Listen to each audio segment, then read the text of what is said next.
नमस्कार, आप देख रहे हैं जनता मांगे जवाब और मैं हूं राजेश सोनी। मध्य प्रदेश में अब विकास की रफ्तार और सड़कों की नई रफ्तार जो है वो मिलने जा रही है। मोहन सरकार ने प्रदेश के रोड नेटवर्क को मजबूत करने के लिए 12 बड़ी सड़क परियोजनाओं को मंजूरी दी है। सिवनी से बालाघाट तक 4 लेन, भोपाल विदिशा मार्ग का विस्तार और खरगोन से मनावर और मांडोगढ़ तक बेहतर कनेक्टिविटी, मंदसौर में सड़क विकास और भोपाल के पूर्वी बाईपास को 4 लेन से 6 लेन करने की तैयारी।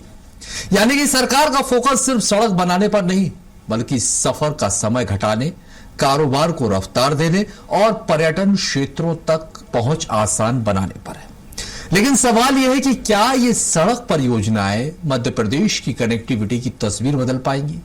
सरकार इसके लिए करीब 4600 करोड़ रुपए का नाबार्ड से कर्ज लेने जा रही है। तो क्या इतना बड़ा निवेश प्रदेश की अर्थव्यवस्था को नई रफ्तार दे सकेगा? क्या बेहतर सड़कें शहरों के साथ गांवों और दूर दराज के इलाकों को भी विकास की मुख्य धारा से जोड़ पाएंगी? करेंगे आज हम इसी पर चर्चा। कई मेहमान भी हमारे साथ होंगे, लेकिन उससे पहले हमारे खास रिपोर्ट देखिए।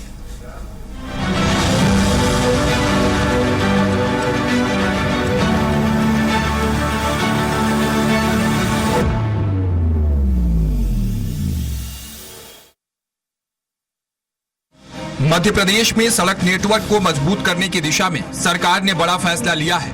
मुख्यमंत्री डॉक्टर मोहन यादव की अध्यक्षता में हुई कैबिनेट बैठक में सिवनी बालाघाट 4 लेन हाईवे समेत 12 सड़क परियोजनाओं को मंजूरी दी गई है। सरकार का दावा है कि इन परियोजनाओं से प्रदेश के अलग अलग हिस्सों के बीच कनेक्टिविटी बेहतर होगी और सफर का समय भी कम होगा। खासतौर पर सिवनी बालाघाट 4 लेन के तैयार होने से दोनों जिलों के बीच आवागमन आसान होने के साथ साथ व्यापार और पर्यटन को भी बढ़ावा मिलने की उम्मीद है। सिवनी बालाघाट जो अपने आप में एक बहुत महत्वपूर्ण मार्ग है, स्टेट हाईवे है, और इसको जिसकी लंबाई लगभग 91.64 किलोमीटर है, इसको 4 लेन करने का निर्णय किया है विद पेव शोल्डर।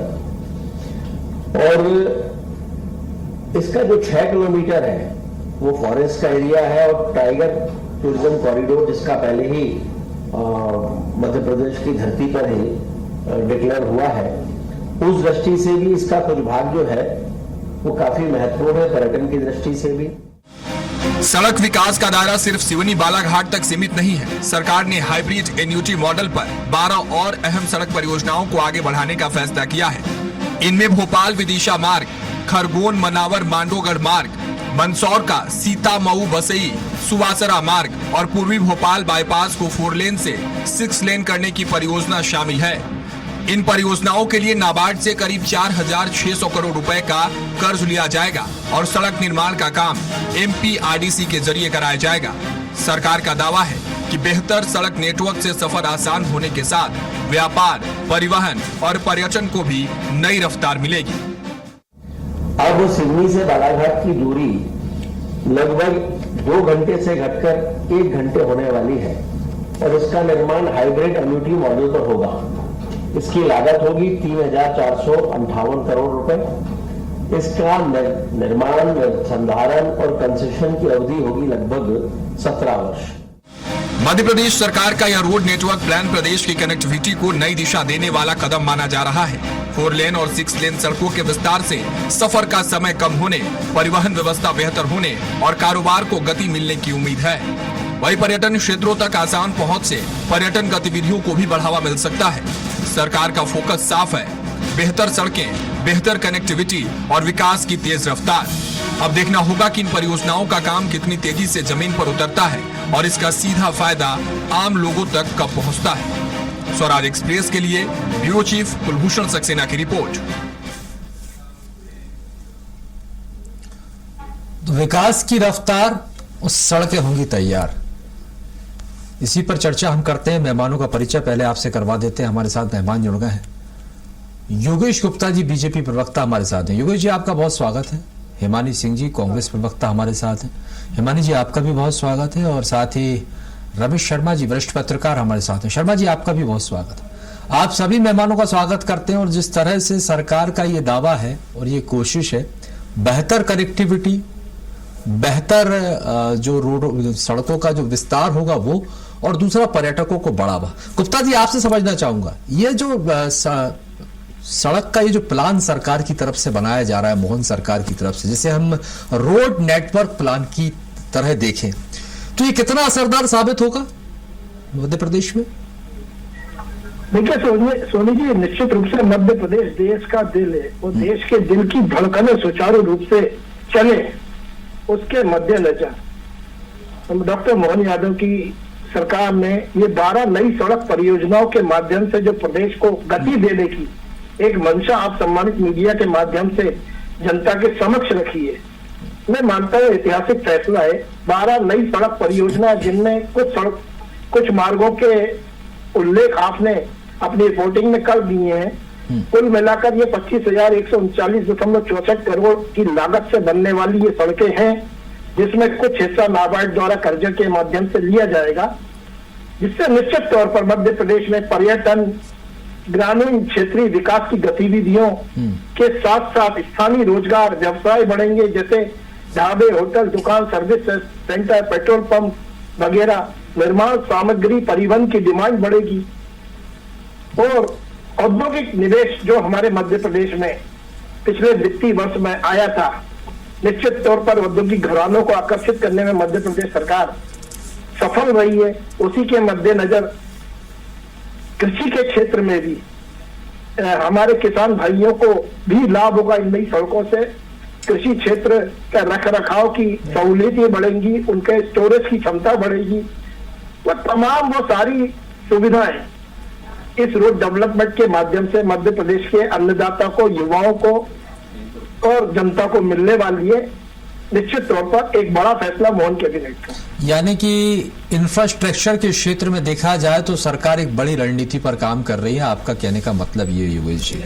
चलिए, मैं ठीक है सर, हिमानी जी आपके पास आना चाहूंगा। कैसे देखते हैं सरकार का ये महाप्लान मध्य प्रदेश में विकास की रफ्तार को आगे बढ़ाने के लिए, विस्तार देने के लिए सरकार इतने बड़े प्लान पर काम कर रही है, कैसे देखते हैं आप? सर, आपने कहावत सुनी होगी राजेश जी, जो दूध का जला होता है वो छाछ भी फूक फूक के पीता है, और ये मध्य प्रदेश तो 22 साल से लगातार जलन झेल रहा है। तो पहले वाले जो मुख्यमंत्री थे वो तो हेलीकॉप्टर में नारियल की बोरी लेके चलते थे और कुदाली लिए हुए निकलते थे और शिलान्यास, भूमि पूजन करते थे।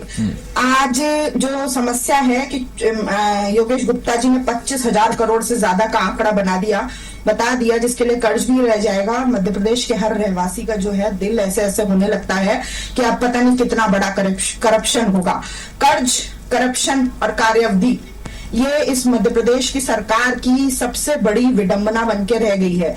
सबसे पहले कोई भी चीज होती है, हम कर्ज लेते हैं, प्रति व्यक्ति कर्ज बढ़ जाता है, फिर करप्शन की भेंट चढ़ती हैं चीजें, भ्रष्टाचार होता है, जिस तरह की सड़कें और पुल, मतलब आप ये सोचिए कि आजादी, अंग्रेजों के समय की कुछ बिल्डिंग्स, स्टेशंस चल रहे हैं, पर यहाँ 45 दिन, 1 महीना, 1.5 महीना, 6 महीने की अवधि के लिए हजारों करोड़ का इन्वेस्टमेंट किया जाता है। और कार्य अवधि कितनी होगी, काम कब शुरू होगा और कब पूरा होगा, इसके बारे में तो मैं आपसे कुछ कह ही नहीं सकती। अब एक ये हेडिंग देखिए, ये एक प्रमुख समाचार पत्र की है कि एक उज्जैन, क्योंकि वो जमीन के जादूगर का शहर है, वहां पर एक फ्लाईओवर जाना था, सीधे जो रोड बन रहा था उस तक जाना था, लेकिन बनते बनते एक खेत में चला गया।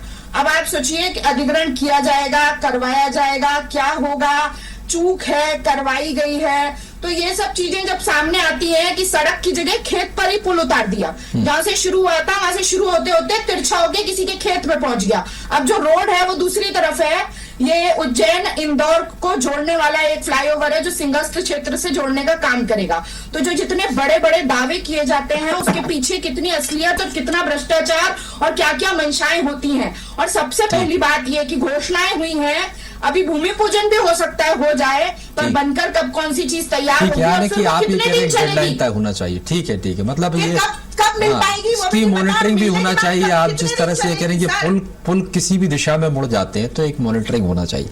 लेकिन ये तो ठीक है, सवाल है, लेकिन आप ये कह रहे हैं कि अगर सरकार ये काम करने जा रही, विकास को रफ्तार मिल रही है, आपने कहा कि कर्ज लेंगे, तो मुझे बता दीजिए कि कौन सी सरकारों ने कर्ज नहीं लिया, क्या आप लोगों की सरकार होती थी तो आप लोग कर्ज नहीं लेते थे?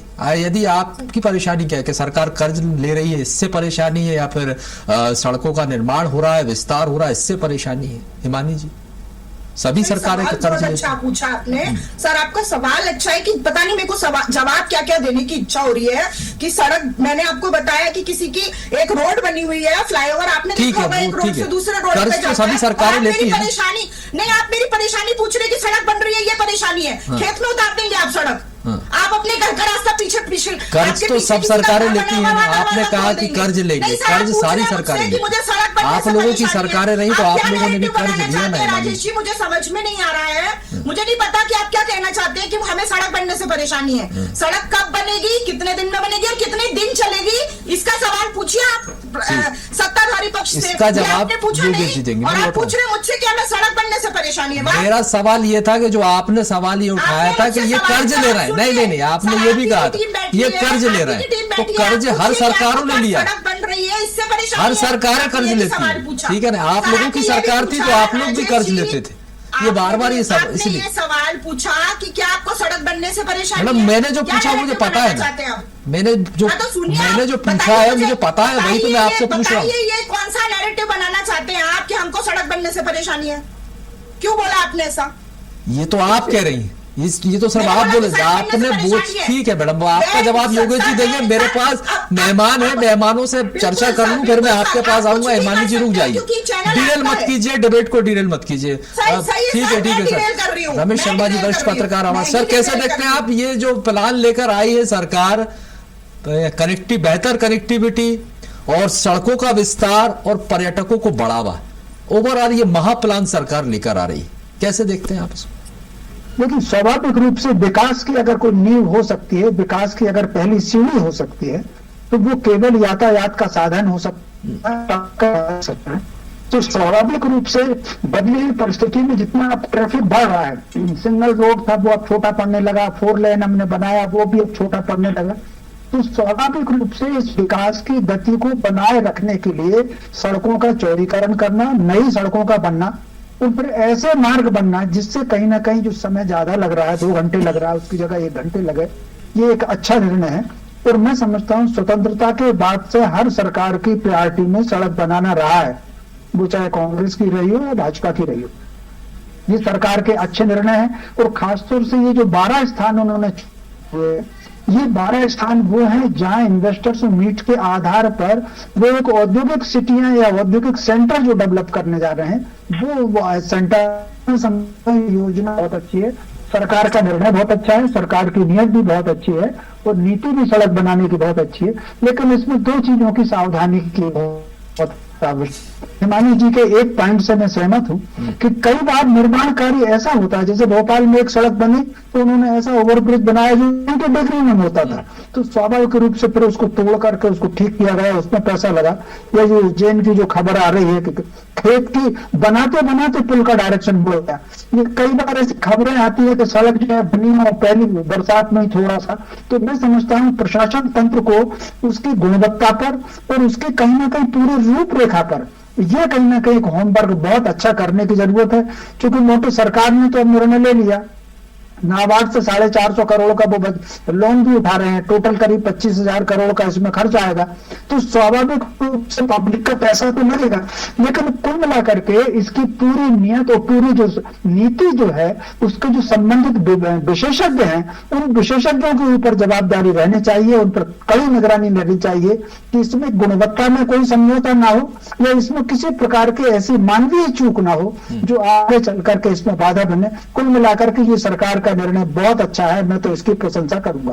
ठीक है, देखिए निर्णय अच्छा है और रमेश शर्मा जी भी यही कह रहे हैं, प्लान ठीक है। योगेश जी आप लोग बढ़िया लेकर आए हैं, सरकार बढ़िया प्लान लेकर आ रही है, लेकिन सवाल यह है कि सिर्फ प्लान लाना ही काफी नहीं है, मॉनिटरिंग होना सबसे बड़ा सवाल यही है। क्योंकि गुणवत्ता की जांच और इसकी मॉनिटरिंग करवाना क्या ये बड़ी चुनौती हो जाती है कि सरकार, और जो हिमानी जी कह रही थी कि आप लोग पुल बनाते हैं तो वो पुल कहीं और जाकर मुड़ जाता है, तो यहाँ पर ये मॉनिटरिंग एक बड़ी चुनौती है।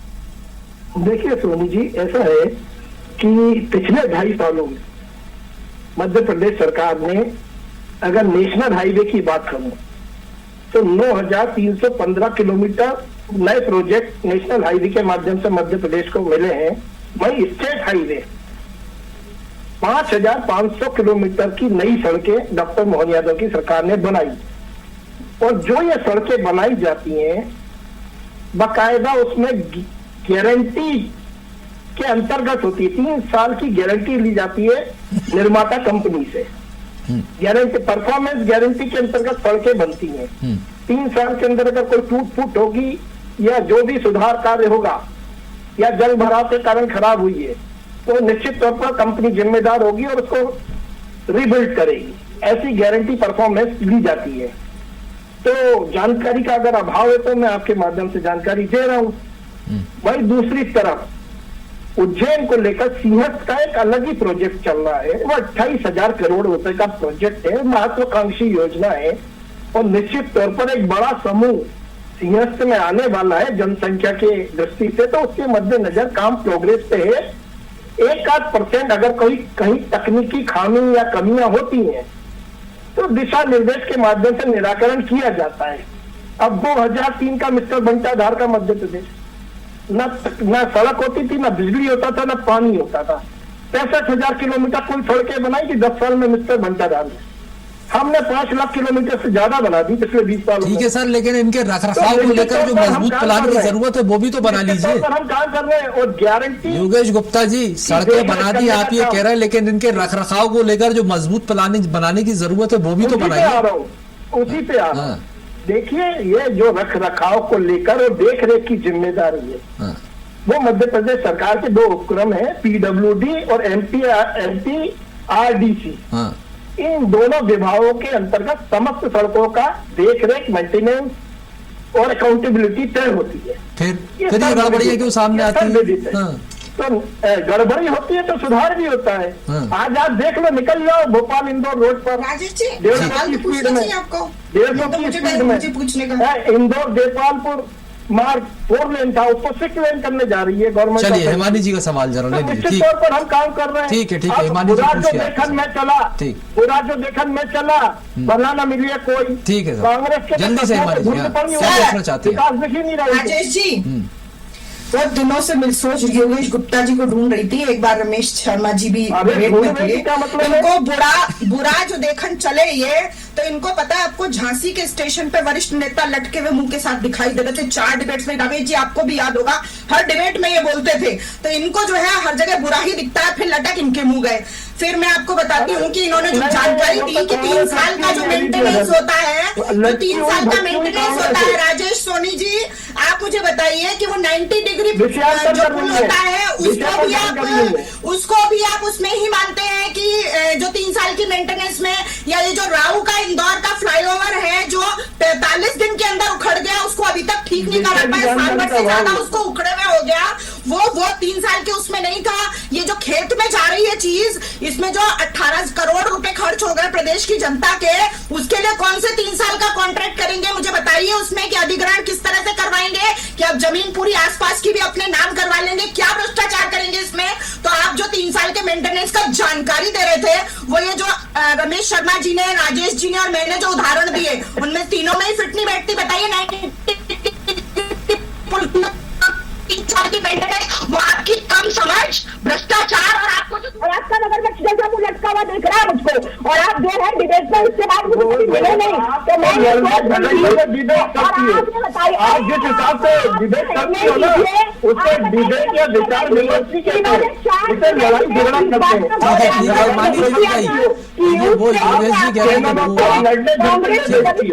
आप जवाब ले लीजिए, जवाब ले लीजिए, लड़िए मत। योगेश जी तो देखिए आपको रुक जाइए चीज को मेंशन किया और आप